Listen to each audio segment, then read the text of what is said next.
Today I have Steven Charleston with me, and Steven, you are a man of so many cool things in the world. Just unbelievable. Some of the amazing things that you've done with writing some books and everything. But yeah, you're a leading voice of justice for Indigenous peoples, the environment, and spiritual renewal. You are a member of the Choctaw Nation, and did I pronounce that right? I always feel like some of the tribe names. I feel like I'm all over the place in my pronunciation. But is it Choctaw? Is that how you pronounce it? That's close. It's Choctaw? Choctaw, Choctaw, Choctaw.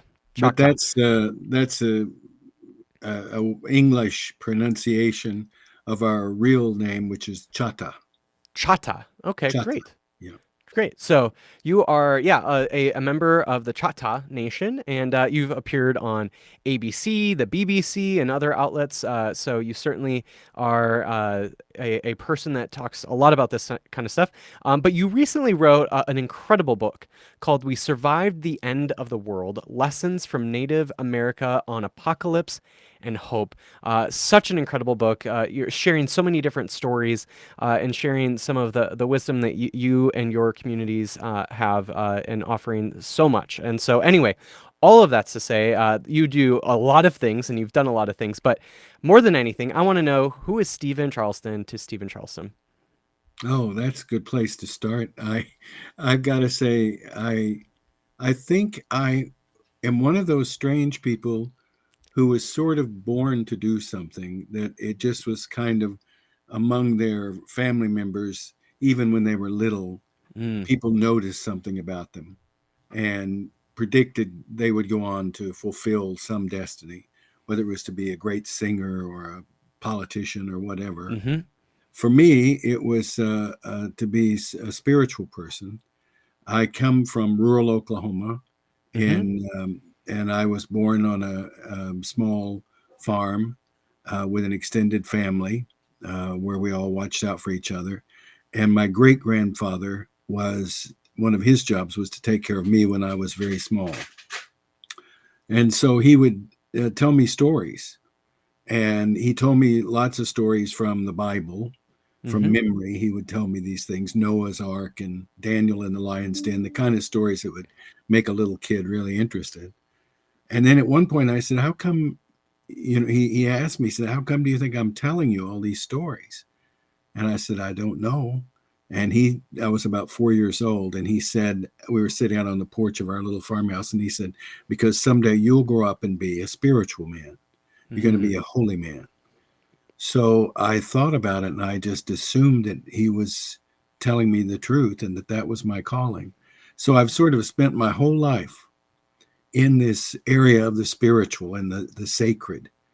And it's broad and vast, and we can talk hmm about it in any number of ways. But just to answer your question, I am a native person, an indigenous citizen here of this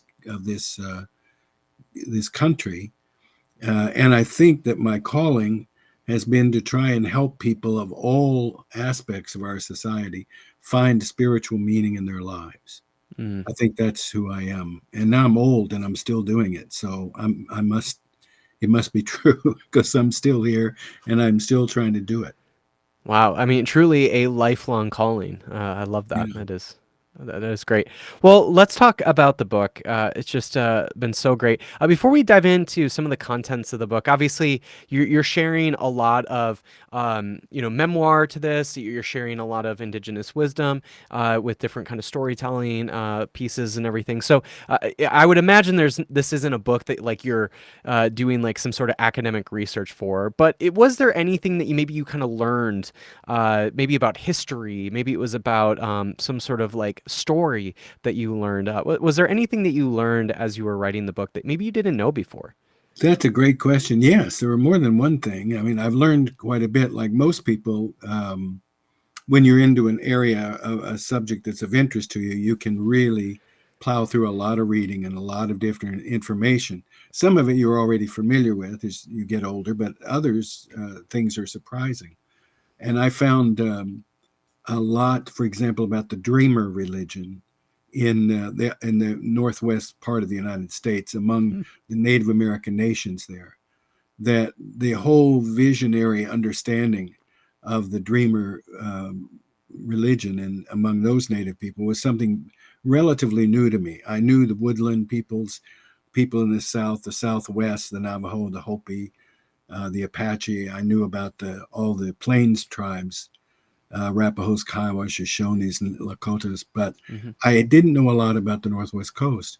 And I really discovered a lot about how deeply their religious way of life was a source of strength for them, and that it came from this visionary understanding of receiving a vision from heaven that was meant for you and then living it out. Sort of like I described myself, that you get a vision of who you are and then you try to live that out Mm. and live it out with dignity and respect and honor. And that was a core part of their culture that led them to a deep, primal relationship with Mother Earth. That they felt that part of their vision was that the earth is a living being and that we are living with the earth. And, Mm. and in so doing, are called to live in a relationship Hmm. just as though the earth was a person. That Hmm. was Hmm. fascinating. When they would have these visions of calling, was that something that they would do in community? Maybe somebody told them like, "Hey, like I feel like this is where you're gifted in the world, and maybe this is the calling that you have for your life." Or was it something kind of more of a miraculous kind of vision where they would go out, maybe by themselves and wait for this vision to come to them, and then they find out through that vision what their calling is? I'm curious more a little bit about the vision that they would have, because based on how you answer that, I've got some like kind of reflections on what that could mean for our world today. Yeah, it's the visions actually work a bit of both ways, meaning Okay.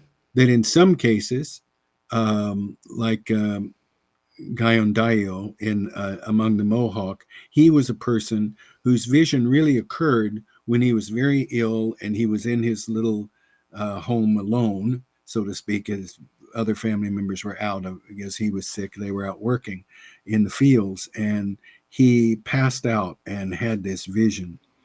Um, he didn't really ask for it. He didn't really go seeking it. It was validated by his community when he explained it to them. So it was a kind of both a very personal thing and a communal thing, but not someone going off on a vision quest.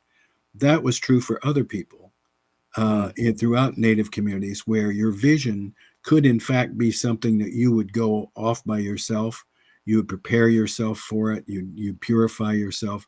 You'd have a lot of people praying for and supporting you, but you'd go up by yourself, usually to a high place, where you'd sit alone for up to 4 days, 1 day, 2, 3, 4 days, maybe, without food and without changing your location, and chanting and singing and waiting for a vision, really asking God to come and give you a vision.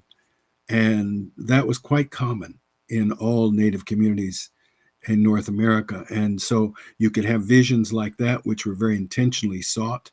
You could have spontaneous visions, like some of the prophets in my book did, where they Hmm. just literally fell down, dropped down, like they'd been hit by a lightning bolt. Hmm. The sense of calling though that people get from those visions have got to be like such a important part of your identity and such an healthy thing for humans. I think I think of a lot of the sort of ills of our society today. We've got so much depression. Obviously, along those lines, we get suicide, and I think a lot of that has to do with the fact that so many people don't actually really have a sense of calling, something greater than themselves that they're being called towards in their lives. And so a lot of times we just get stuck in this like capitalist machine of, you just sit at a desk all day at a computer and you feel like this is this all that I'm supposed to do in the world? And I think a lot of people get that sense and they don't feel like there's a way out. But what I love about so many indigenous communities and so many other communities is there was such a devout core part of making sure that somebody felt a calling based on what they're gifted at, what they were interested in, and that person lived that out. But that calling was based in relationship, not to fulfilling the capitalist machine, right? And so I Mhm. think that would be such an important part of helping people feel like they have something greater to live for, beyond just serving capitalism. And so, anyway, I don't know if you have any thoughts or reflections on that, but that deep part of calling in these visions, in these indigenous visions, seem to be something that I think just anybody would really benefit from. Oh, I agree with you wholeheartedly. I think one of the great resources that Native tradition in our history has to offer to people of all backgrounds. It's not just a message or a story for a few. It's really something available to everyone in our larger society. And that is that spirituality is an alternative way of living to just the greed and avarice of trying to make more money and own more things and buy the Right. biggest thing you can buy, that kind of thing, or that kind of society that idealizes billionaires as though Mm-hmm. we should all aspire to become a billionaire. Right. Spirituality in Native America is a way of life. It is a worldview. It is how you get up and conduct yourself in a community. And it helps answer the fundamental question that so many alienated and fearful people in our time are asking. That's, what am I here for? What's Mm. going to happen? What are we doing? Things seem out of control. Things seem to be happening without human intervention. They're just like the earth is getting sicker and sicker. More and more wars are occurring. Violence is spreading. How does one person cope with that? Native America has an answer. It has a spiritual answer that says that when you are looking, for example, for your vision, it's asking the question, why am I here and what do you want me to do? Mm. And you're finding meaningful answers to that, to Mm-hmm. use your talent, your wisdom, your strength to add to others and make a difference and change reality and Mm-hmm. reshape reality with a creator who is there overseeing all of us, not from any one tradition, not necessarily saying um, that this creator comes from any one culture. It is a universal call that indigenous people raise around the world, that we care for one another, we care for Mother Earth, and if we could do those two things, we'd see a great difference in the world. Mm. I mean, I don't even know what other questions I need to ask. That was like a sermon right there. I love that.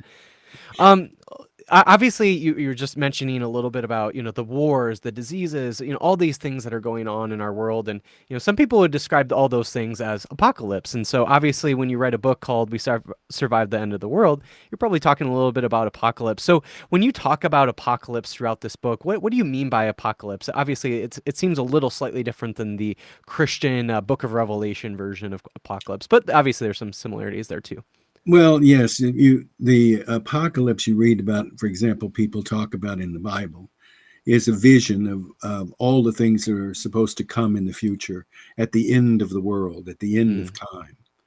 And this concept that there is an end point to history or reality has been part of every spiritual tradition on earth over thousands of years. People have wondered, what does this mean? When will it end? What's going to happen?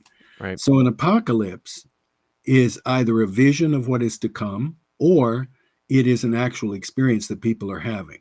For example, my ancestors, the Chata people, used to live in the southern part of the United States in what is today Mississippi. And we were forced on the Trail of Tears to walk from our homeland in Mississippi across the Ozark Mountains in the winter to be driven out of our home by the government.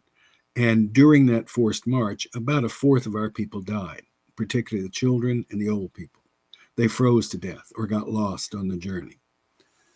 So we have suffered then already as a people in apocalypse.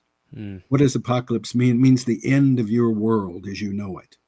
And our world as Native people was ended in so many ways. Our land was taken, our language was forbidden, our religion was forbidden, our way of making a living was taken away from us. We were herded into ghetto camps and held there against our will. Just our language was taken. It was an apocalypse.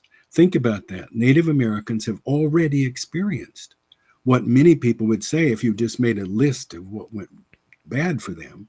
You'd say that's an apocalypse. Yes, everything you thought was stable and certain and real was suddenly turned upside down. Mhm. And yet the people survived. There it is. And yet the people survived. Mhm. How? What did they know? What did they do? What was different about them? How could we learn from them to survive what we now are beginning to feel is a turning upside down of our world? Right. The things are happening in a way we don't want. How do we learn from other cultures and traditions who've already survived that kind of that colonialism brought to them? The Mhm. terror of colonialism, of slavery in Africa, of people being ripped out of their homes and sent off to be slaves. My gosh, there's a lot of people that have been through an apocalypse. Mhm. What have we Mhm. learned that can prepare us to not only survive an apocalypse, but perhaps prevent one by Mhm. changing history, by moving reality in a different direction? Mhm. That's what my book is about. And I think that's what the Native people bring to the table. If you look at our history, we're still here and now we're growing and thriving. We must have known something that was of value because, by Mhm. all practical purposes, we should have been wiped out. Mhm.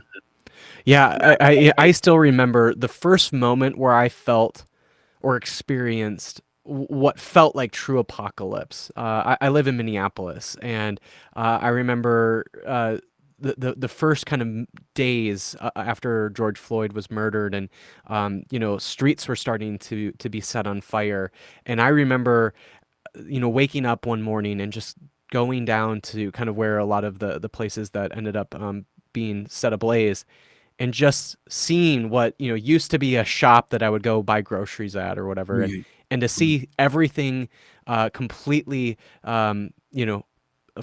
completely destroyed by fire. I was just like, I feel like this is what the apocalypse, when people Mm-hmm. describe images or metaphors of the apocalypse, this is what it feels like right now.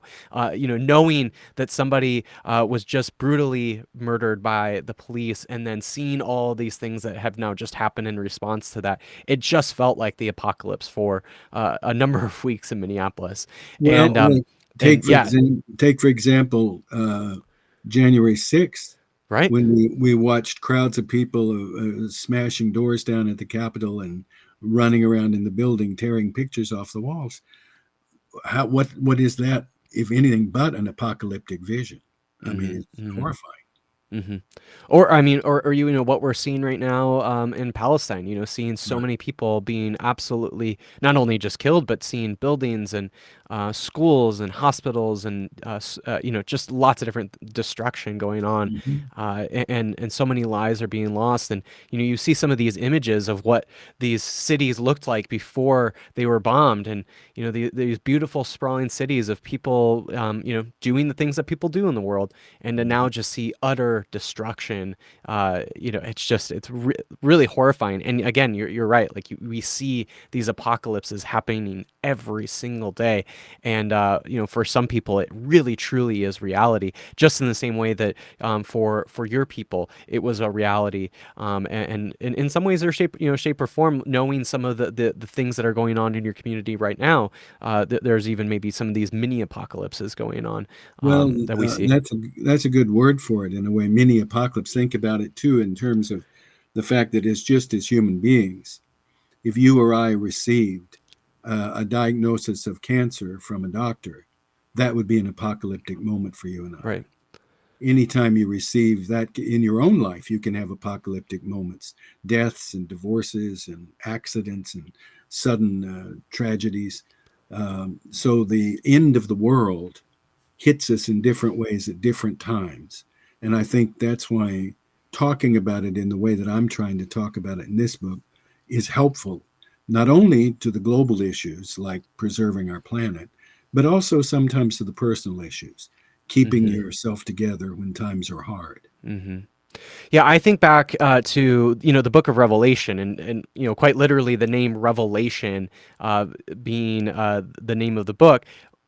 when I think about apocalypse, I often think about not just vision, but obviously revelation. You're seeing something maybe for the first time, and again, going back to when George Floyd was murdered and seeing what happened in response, I finally realized in that moment, wait, we need to rethink how we do accountability. How we need to rethink how we police in our society.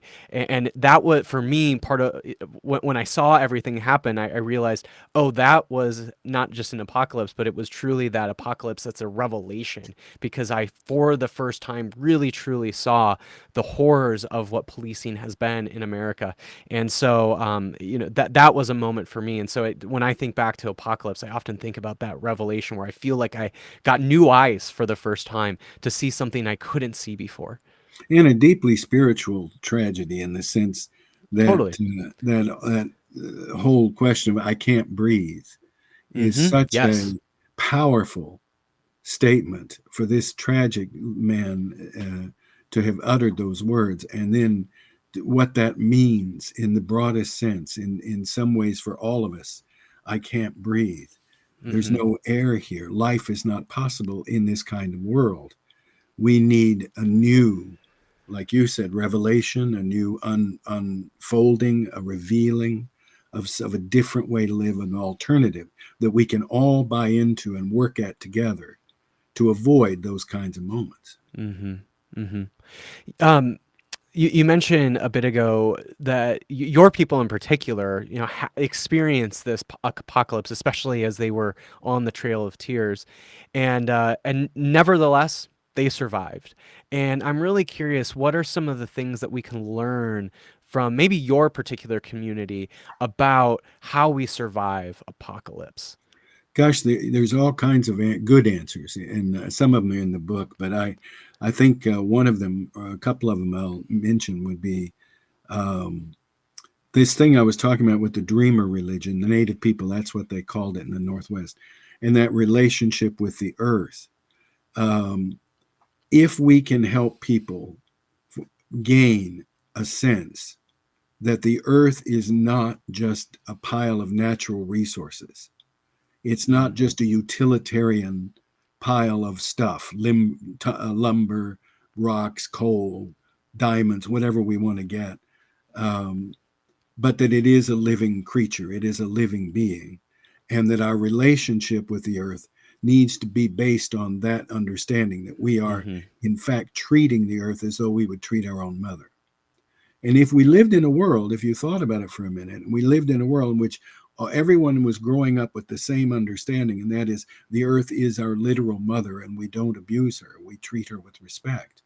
What a different society we would have. Certainly. Radically different the world would be. That single thought, the earth is a living mother. She is your living mother. That's what the prophets in the Northwest said to the American military when they showed up to force them off their land and into reservations. The people kept saying, "But we can't abandon our earth. This is the mother. This is our relationship with her." So that understanding is kinship in the spiritual tradition of our people. It's to be in kinship, a bond of relationship, Mm-hmm. which Mm-hmm. is enormous importance. Yeah.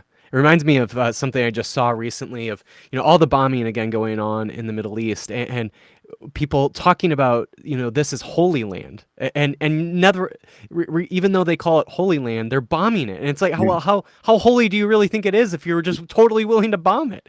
It's a, And it's it's weird, insanity, I isn't it? think. Yeah, it's a sad feeling you get that this, yes, this is what we call the Holy Land. Yeah.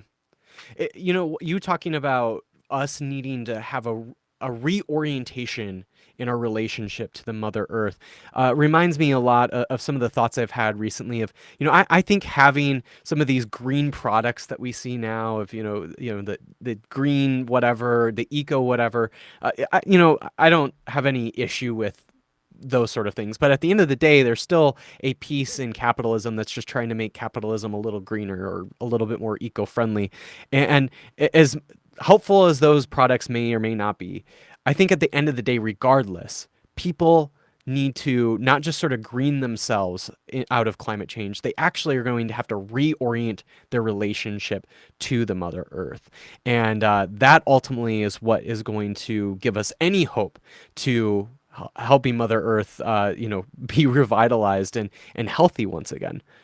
Yeah, and I think some of the when I say there's resources or visions in Native America that speak to our current condition, they don't always speak to it in a way that is makes it easier. For example, um, one of the ways of that our tradition has of helping people is to teach us the value of thinking that we are all part of a community together, and that we're all responsible for the helping the community. We think in the we, not in the me, giving Mm-hmm. up that sense that I am the measure of all things, that I want to have my rights fulfilled. I want everything I want and need, and I deserve to have. It's that entitled sense of the settler colonial mentality that we're entitled to all of this, and the more I get, the better. We don't need more, Native America says. We need enough. There's a Mm-hmm. big difference. And so it's a change of mind, change of mindset, but it's a living into something. It's not easy to do. A lot of people are programmed to want more. I need Mm-hmm. more. I deserve more. And if I get more, people will think more highly of me. Changing that attitude and letting people learn to be satisfied with enough, uh, but enough so that everyone gets a share, everyone is treated equally. Mm-hmm. That's the goal in Native American thought that won't be easy for us to achieve, but it is, if we agree to it, it gives us a sense of direction. Mm-hmm. This is something we could do. Mm-hmm. I often think through the sort of mindset that animates capitalism is this mindset of scarcity, that there isn't enough, and in order for you to be able to survive, you have to hoard and be greedy and have more than enough, right? You need more than just survival, and we see that, we've got people who make more money than they could possibly spend, right? And and to me, I wonder, or I think through, like, what would it look like for us to have an economics of enough that you're talking about, this economics of enough. And the indigenous literature that I've read, it, I often hear the same sort of sentiment of there is enough. The Mother Earth is going to provide enough, Mhm.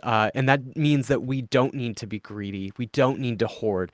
We will have enough. You will survive. And I wonder what it would look like then if we created an economy around that instead. Think about it. You're absolutely right on the money. No joke intended, because that's exactly right. We have to create a mindset that we have enough resources, enough money, or enough food, or enough housing to go around. If we live into a different way of life together, we can't sustain it if 1% of the population is sucking up 90% of the resources. Right. That won't work. So, again, we're talking about a serious reallocation of how we do things in this country or in this culture, Mm-hmm. and moving toward that egalitarianism and sense of equality that was so foundational to Native American civilization. We are a Mm-hmm. culture that learned how to live with one another. We learned what it means to live in communal society and to share with one another, so that we never ever ran into a scarcity, but Mm-hmm. always had enough for everyone. Right. And it's so key and so simple. Yeah. I know you mentioned before, when you were younger, you came from the Christian tradition, and I don't know if you still would identify as a Christian or not. But what I will say, what I love about us talking about, this economy of enough, and you mentioned it just a second ago about, creating a community where we're in sharing everything into common. One of the things that I love about Christianity is that the earliest Christian communities, after they knew about this Christ event of this guy they called Jesus, and now they called him the Messiah, the first thing that they did in response to that, at least according to the Book of Acts, the first thing that they did was they decided to share everything in common. I just find that so fascinating to think that the first thing that we do in response to having this powerful transformative experience with this person we call Jesus is to share with one another. I think that is a powerful thing that the early church did. And I kind of wonder, it'd be a little bit different. Or, I wonder how much different the world would be if the 2 billion or however many Christians are in the world did the same thing if they had that same transformative experience with Jesus. I don't know if you have any thoughts around that or not, but that's what that conversation reminded me of. Well, I do have a couple of thoughts because I'm a big believer that people are hybrids when it comes to spiritual life. That is, we've been influenced and for the better from a number of traditions. If in my case, for example, sure, I'm curious about Jesus. I'm curious about somebody that could spark a movement like that. That the first thing people would say is, "Let's learn how to give each other everything equally, and we'll Mm-hmm. share what we have." What was this person teaching him? What was it that motivated him and motivated them? So, yes, Christian tradition is vital to me. My own native tradition is vital. It's a powerful influence, of course. It's the rootedness of what I believe. Mm-hmm. Buddhism has been enormously influential in my life. Buddhist meditation and the Mm-hmm. practices of mindfulness, tremendously helpful and important. So I'm like most people, I think, watching this and listening to your podcast. We're a mixture of things. We have Mm-hmm. many different types of Right. spiritualities, Yeah. and those can only do us good. They help us. And that one about this was so fascinating that the first thing they wanted to do was to give everything away, and they expected things were going to happen any minute. Right. I've got a question around that, but I want to put a bookmark on that in a little bit. But I want to get to the four prophets that you and not when I talk about four profits, I know we're just talking about capitalism. I don't mean FOR profits like Right, right. PROFITS. Yeah. I mean the number four and profits, like the people speaking wisdom into the world. I want to hear a little bit more about these four indigenous prophets because obviously you talk quite a bit about them, and they certainly have a lot to offer. I think not only their own communities at their own time, but also what's going on in the world now. So, can you talk about each one of these prophets and what each one has to offer? I will. Thank you. I'll do it briefly, but I think it's helpful because it's really the way I tried to start the book was to ask, so how did our people survive an apocalypse? If our history's been so horrible, how did we survive it? And I thought one way to find out was to go to the spiritual leaders to see of the time, to see what were they saying. And in fact, throughout the history of this country, the Native communities had spiritual leaders rise up in their midst and guide them and help them and give them ideas of how to cope. And so the survival was built into some of the teachings or the wisdom of these prophets. So I found four prophets to look at that I thought would be illustrative of different eras and different moments in history. And then one whole tribe, one community, one nation of people that I looked at, the Hopi. Among Mm, the prophets, you think a little bit about prophets in the Bible are spiritual spokespersons who appear and they bring a sacred message to the people. Well, one of those was in upstate New York among the Seneca people. Ganio Daio was his name, but in English he's better known as Handsome Lake. Handsome Lake was a man who was about to die, and he was very ill, and partly from acute alcoholism. And he was like the last person you think of as being a prophetic speaker. mm, He literally poisoned himself with alcohol to the point of his own death. But instead of dying, Handsome Lake said he went to heaven and he saw the future and of where life could go and how it could be better. And he came back to earth, came back into inhabit his body and began to teach people. mm, That's the story of him. And one of the things that's so miraculous about it is that he helped save his people from absolute annihilation, from being sort of completely wiped out. He gave them a strong sense of identity as a community, and they stayed together. And still to this day, in communities among the Mohawk and the Seneca, they're practicing Handsome Lake's religion. Hmm. His religion goes on, and it kept the people alive, and it gave them something to believe in. Tinskatawa was the name of a native man who lived down in around the Ohio region. And when the government was moving in big time to kind of capture everything up to the Mississippi, the people there were joined under a leader called Tecumseh. Tecumseh, in around the time of the early 1800s, was a man who had a vision to unite all native nations into a single nation, into a single people, and stop white colonialism in its tracks. And he came that close to doing it. And the person who helped him do it was a man called the prophet, Tinskatawa. And that prophet created a religion for all of the people, all of the traditions. It was an inter pan Indian, pan native gathering of peoples, and they almost pulled it off to stop Western expansion of the settlers. In the Northwest, I mentioned the sleepers.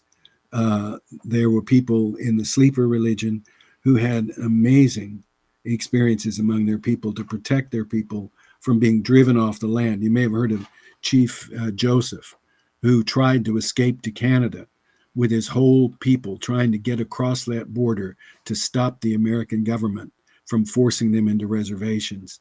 And he walked to the last breath to try and escape and was captured.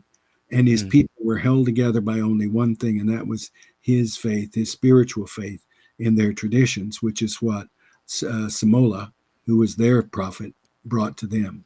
Finally, Wovoka, the ghost dancer, fascinating character, the ghost dance. I tell a story that he was in the time of the ghost dance was the 1890s.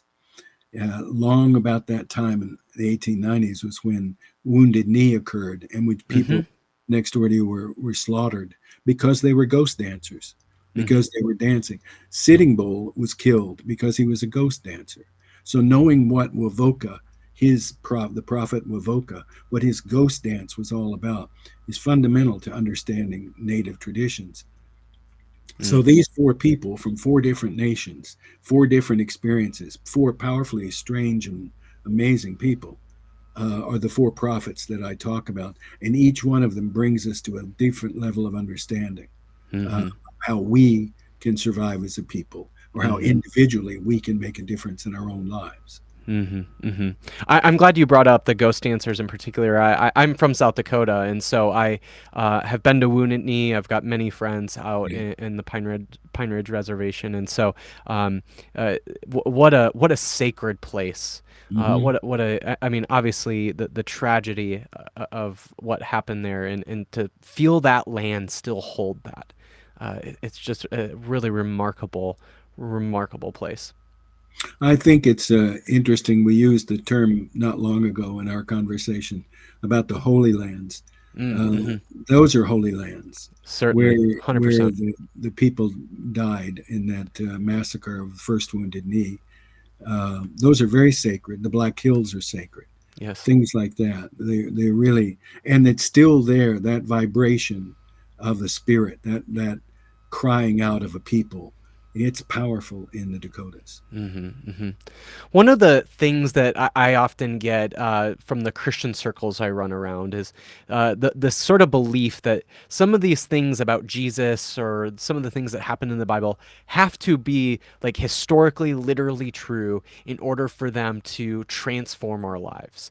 And what I love about you sharing some of these stories is, whether or not some of these people, certainly they all existed historically, but, whether or not they, had these like real miraculous visions or not, it's hard to know, right? We don't know that for sure. But what I love about the way that these indigenous communities, each one of them have received those stories is it doesn't necessarily have to be like historically factual or not for them to be transformed by these stories. And I think just even that alone have something to learn from these indigenous communities of the way that they receive these stories and the non necessity of them to have to be like historically factual or not. I don't know if you have thoughts around that or if you have thought about that, but I find that very fascinating and something that a lot of Christians really could learn. Oh gosh, I think that's really an insightful comment you just made. I've never quite picked up on that in the same way, but I see exactly where it leads. I mean, that's right. These stories, it's the way that we receive them. In Native America, um, they're not projected like they are in the West. They, meaning spiritual ideas, spiritual vision, spiritual Right. truth. Sometimes in the West, those are projected as being absolutes. This is it. Believe this. This is the one and only way to think about that subject, and that's it. In Native America, it was very different. That was anyone can give their spiritual vision. You can stand up and proclaim it. You can paint it on the outside of your teepee.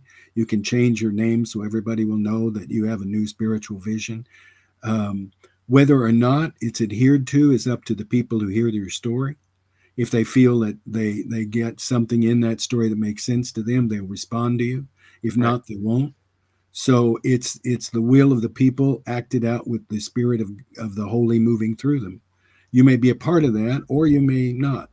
Your story, it's okay to give your story, but to receive it, you have to receive it as a spiritual. This person's trying to tell you a spiritual truth. Now, did he actually spend 40 days and 40 nights in a wilderness, or did he actually do this, or did she do that? We That's not really as much of an issue as Right. it is to know that is the story the person's telling truthful and inspirational. Yeah, it makes me wonder, given the fact that in like Western colonial Christianity, obviously there is this like necessity that these stories have to be historically fact, and then therefore they're universalized or absolutized. And I wonder, like, what's the colonizing reason for that? Like, what is it about needing these stories to be absolute? What is it that why these stories are needed to be historical facts? There's got to be some sort of colonizing reason for that to be the case. I don't know if you have thoughts around that, but it seems to be a way, like this sort of absolutization, this like very needed, this necessity for historical fact just seems like something that would come out of colonization, or at least the way a colonized mind, essentially. Yeah, it does, doesn't it? I think you're onto something there too. Um, there's a difference between uh, the cult of individuality, individualism in Mm-hmm. the West, that this is going to be um, the great man or the great woman or the leader who will step forward and take over, and we must all believe together. It's conformity. The West wants conformity. They want you to march in single file, march into the factories, march into the armies, march into the workplaces. So they don't like uh, differences. They don't like totalitarianism. Doesn't like questions. Mm. It only likes answers, and they give the answer. So I think there's that individualism where then you prize the powerful individual, the unit, the one person who rose up above everybody, the Napoleon of that Mm-hmm. kind of stuff. In Native America, it's individuality, that which means everybody is a different individual. You live according to the beat of your own drum. You dress like you want, you talk like you want, you do what you want, and so it's a pride in being an individual, but nobody's marching in lockstep. I Right. think there's somewhere in there are the two distinctions between the two cultures when they met one another. And Mm-hmm. some, with their religious way of worldview, wanted absolute conformity. There was only one way to survive in that community. Among Right. our people, you could pretty much think whatever you wanted.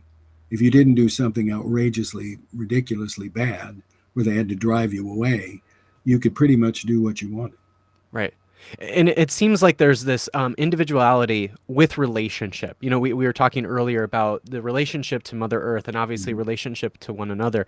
And Mm-hmm. that seems to be like such a key part of the way that indigenous communities, many of them, understood themselves. As you have these individuals where, you know, you can change your name, and, you know, there was an emphasis on that, that you as a person could express your own individuality. at the same time you're in relationship with everyone else, including the ecosystems in which you live. Mhm. That's right. Yes, it's like a vast network of kinship, of Yeah, relationships. Everything yeah, is based on a web of relationships. And yep. because that's so solid, you then can allow people a little latitude in how they want to express themselves. You Mm-hmm. don't mind eccentrics. That's all right. The person's not causing any harm, and if they're saying things that are different, let them say it. They had their own vision. Time will tell if that vision will sustain itself. So I believe there's a much freer, more relaxed, open society available to us.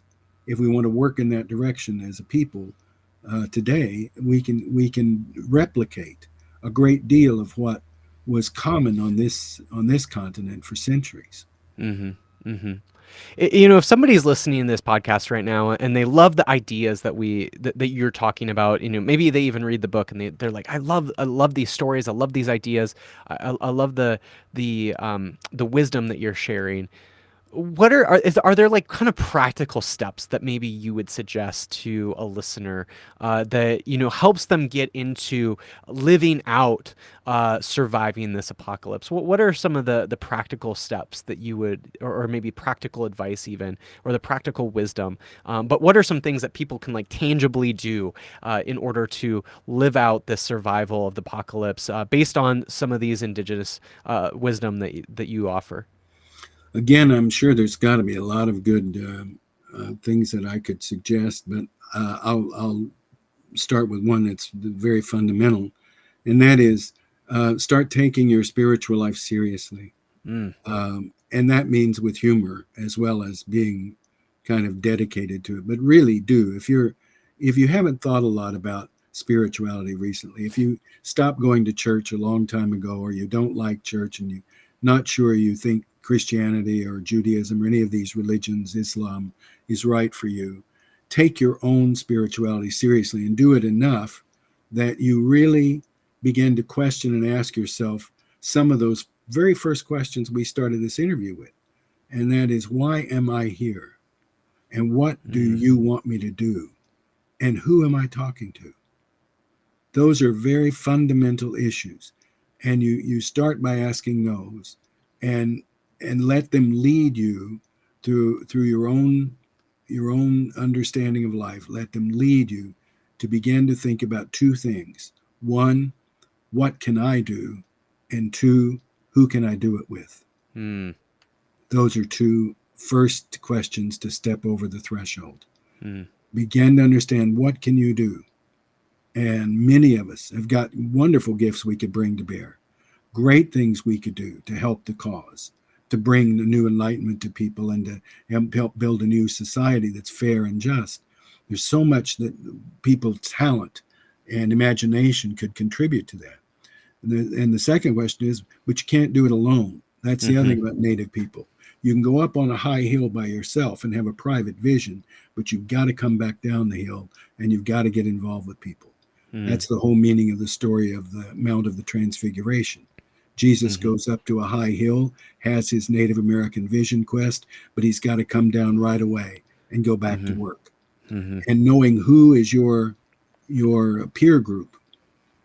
We used to say it was the local parish or the local synagogue, and that may be for you, and that's okay. Maybe your local tribe, your local native nation with its traditions and its teachings and its ceremonies, that's okay. That's fine. I'm not asking anybody to give up anything. You can hold on to who you think you are, what's important to you, but find another active community. Get mm, busy with it. I've joined more active communities during the pandemic than I ever imagined I would. mm, And it's because I felt tied down into a place and I had to keep doing something. I had to keep reaching out. And there's lots of good causes and lots of good communities working hard. And they could use your help, my help. So get involved in one of them and mm, let nature take its course. If it's meant to be, it will draw you deeper into it. You'll become an ever more effective agent of change in that area, and you'll make a difference in the world. mm-hmm. One of the things that I love so much is that you stress this necessity of spirituality, and especially the necessity of spirituality when it comes to changing the world. And I'm in the political left world pretty often, and a lot of people in the political left world are not so keen on religion and spirituality, and maybe for some good reasons, obviously knowing some of the things that religion has done in the world. At the same time, I think of these issues that we see, like the issues of white supremacy, issues of homophobia, issues of capitalism, all these different things going on, issues of war, greed, all these different things going on in our world. They're spiritual issues as well. Those are spiritual issues to me, and so because of that, we can't just simply think that we can, get the right political system or we vote the right people in or whatever. These are also spiritual issues, and we need to address them as spiritual issues too. And so that's part of the reason why I love this work so much. And what you're stressing is the fact that these are spiritual things, and we need to sort of not avoid spirituality when it comes to addressing these things. We actually need to dive deeper into spirituality. Oh, yes, by all means, because I understand where people are coming from when they're suspicious of religion. I get that, and that they equate it with things, for example, in our community and in Canada, the boarding schools that were run Mm-hmm. by churches and governments. Terrible stories, horrible images, and it makes people reject the religion. Well, then I'm not having anything to do with them. You throw the baby out with the bathwater, because what was really true in indigenous communities, Aboriginal people of Australia, Maori people of New Zealand, the communities in Africa, what was true for indigenous communities is that they were motivated and held together by spirituality, that it was spirituality that allowed them to become self sufficient, self sustaining, egalitarian communities, not empires, but local communities that worked. And that's what we're looking for, is to recreate a world in which there are local communities that are self-sustainable, that work in egalitarian ways, and that provide for all of its citizens, including provide for a freedom of spirituality, that people can worship the divine in their own way, but Mm-hmm. cooperate and share with one another. Mm-hmm. And so I think that's a key understanding. Don't don't throw away spirituality. You can question religious life all you want, but don't forget you were born a spiritual being. You are inside your own self a spiritual being wrapped in a finite shell in a finite world, but in yourself, Native people would say, you are a part of a holy thing. Mm-hmm. You were born to be spiritual, and start working on your vision quest. Start looking, seeking visions, either corporately with other people and working with them, or privately. Go and sit Mm-hmm. down quietly and meditate and let yourself get in touch with something greater than yourself. Mm-hmm. With that, even just that advice right there, that recommendation, then this kind of goes back to that question I wanted to bookmark. Let's say a white person in particular does something like that. They're like, you know what, I'm committed to this vision quest and understanding.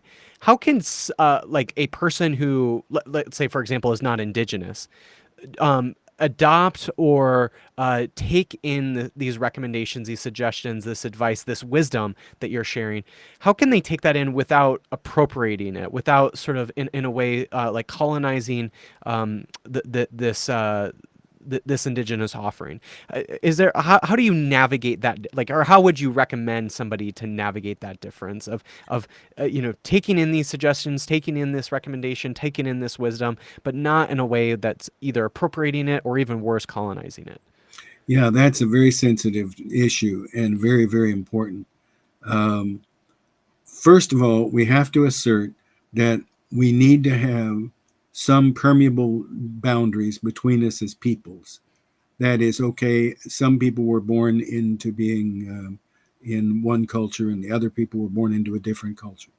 How those two must learn to cooperate and communicate means that we're part of a bigger whole, the human family.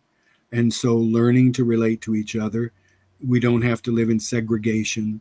We don't have to be ghettoized. We can live shoulder to shoulder by next to one another and respect each other. Now, in doing that, what you don't do is claim to kind of know more about the tradition than the people whose tradition it is, Mm, or to begin to mimic, cherry pick some of their ceremonies or some of their ways of doing things, and just doing it in out of context, mm, doing it just because it somehow suits you or you want to do it. So we have a lot of phony spiritual leaders. You have to be very careful. They're sort of shamans for hire. They show up and they pay them a little money and they'll do some mumbo jumbo. That's not what we're looking at. Uh, First, doing any kind of connection with native communities, you have to be very patient.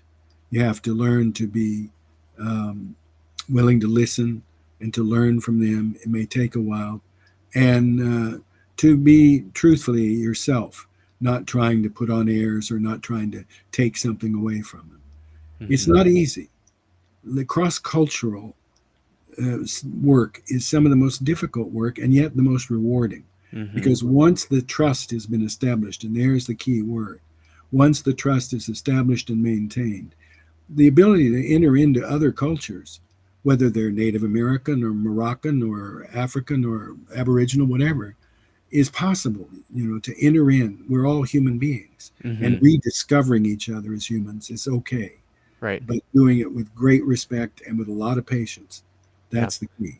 Yeah, to me, it just goes back to relationship. If you build a long-lasting, trusting relationship, then that seems to be the way for one to mitigate or avoid that potential appropriation or colonization. Because at the end of the day, if you're in deep relationship with the community, you're going to learn from them, and you want to learn from them, and they want to offer something to you. And I think that, but that all comes back to you actually being in relationship. If you're trying to do this without being in relationship, good luck, especially good luck doing it without appropriating or Yeah, colonizing. yeah, exactly. Doesn't work. It doesn't work. Yeah. Last couple questions here, Stephen. How do you hope that this book inspires and liberates its readers? Oh gosh, I sure do. I hope it inspires and liberates. Um, I wrote this book because there's so many people that are sad and worried today. I mean, I'm talking about people now in the United States and Mm-hmm. Canada, let's say. Certainly in the United States. Um, in Europe, people are anxious. They're worried about where the world is going. They feel out of control. They feel on the edge of an apocalypse. They can't quite define it. I wrote this book because I wanted to help people like that. I wanted to help us all take this as an opportunity to learn from the Native American part of history about some of the things we can do together to avert the coming apocalypse, to restore the planet, and to create a more just and peaceful society. And so my little book is an attempt to offer people some guidance through the Native American perspective that would lead in those directions. Mm, So to read my book, I think you need to have an open mind and be inquisitive. It's in the history of our people. It'll tell you the stories of some of our people, but it ultimately is aimed at trying to give people tools in this society and in this time that they can use, practical things they can do to restore the planet and restore uh, egalitarianism between all of us. love that. Last question, Stephen. How can listeners get connected to you and your work, and where should they get the book? I go to your local bookstore. I always say that people, order books online. That's fine, but the local bookstore, especially if you got a mom and pop bookstore, keep them in business and go to your local bookstore. I've got several books out. This is the latest one.